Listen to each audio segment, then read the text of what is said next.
Bonjour, bienvenue dans la série sur la physique des particules. Donc, on est toujours dans la justification des relations de dispersion et dans la vidéo précédente, on est arrivé à la forme des relations de dispersion qu'on veut justifier.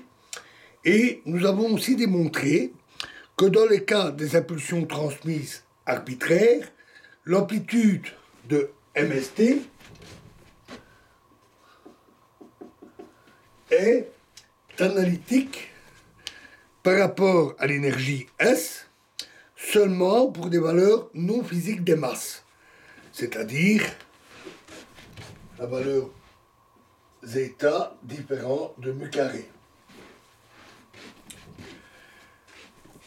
Il s'ensuit que dans le cas des T arbitraires, la relation de dispersion n'existe que pour des valeurs non physiques des masses.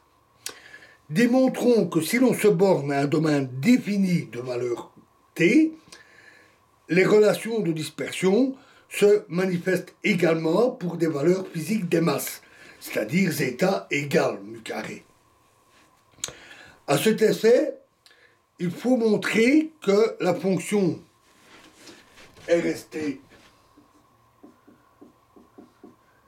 zeta, sous le signe d'intégration, peut être prolongée analytiquement suivant la variable zeta dans la région des valeurs physiques des masses. Par là même, en prolongeant analytiquement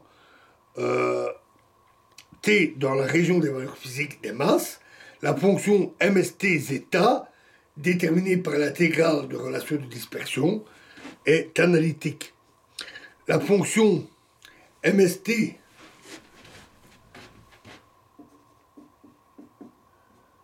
zeta égale mu carré, prolongée analytiquement, coïncide alors avec l'amplitude physique MST.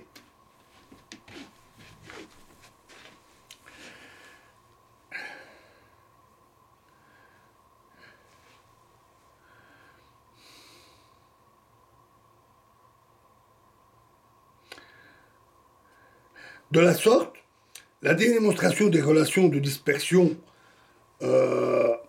non soustraites se ramène à l'exploration des propriétés analytiques de la fonction RST sigma qui est égale à la partie imaginaire de MST, pas sigma, zeta. Donc la propriété analytique de cette fonction par rapport à la variable par rapport à la variable zeta. De plus, la variable S est une quantité réelle. Alors, la première fois où cette démonstration a été faite, elle a été obtenue par Bogoliubov.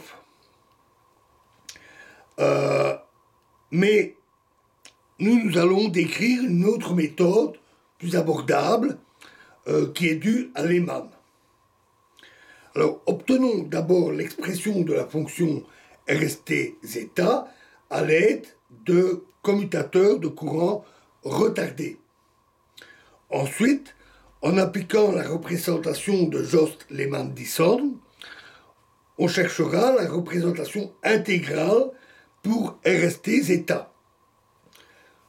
Puis, enfin, on va la prolonger dans le domaine des valeurs physiques des masses. Et on pourra leur montrer ensuite qu'un tel prolongement sera analytique seulement dans le cas où les impulsions transmises reposent dans une région déterminée des valeurs, appelée grande ellipse de Lehmann. Puis on déterminera l'intégrale des valeurs réelles de T, telles qu'il existe des relations de dispersion. Alors, transformons la fonction RST zeta à l'aide de la condition asymptotique. Intercalons dans le deuxième membre de la définition de R la somme sur le système complet d'états intermédiaires, somme sur n, des Pn in, Pn in.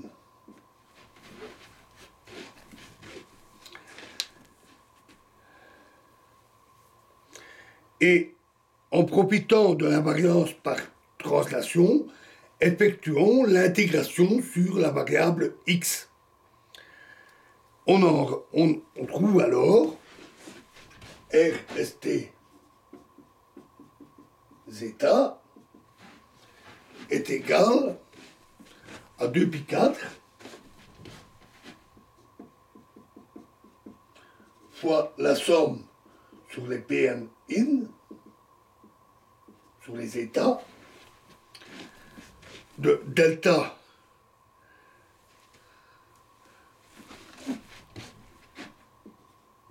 Pn moins P1 moins K1, donc conservation de la pulsion, bien sûr, fois l'amplitude P de haute, J de 0, le 0 vient du fait qu'on a utilisé la variance à translation, Pn in, fois Pn l'amplitude, Pn in, J0,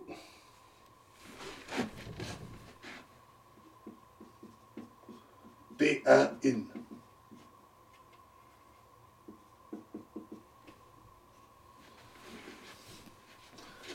P1 in. Donc on voit l'introduction des états intermédiaires. Et ceci est égal à 2π exposant 4, somme sur alpha, on va parler tout de suite, de P de haute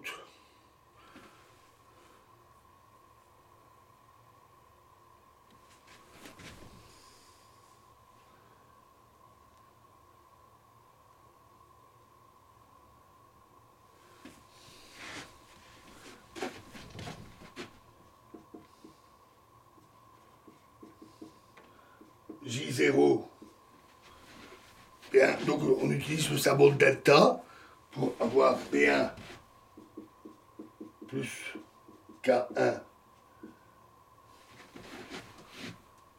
alpha in fois P1 plus K1 alpha in J0 P1 in.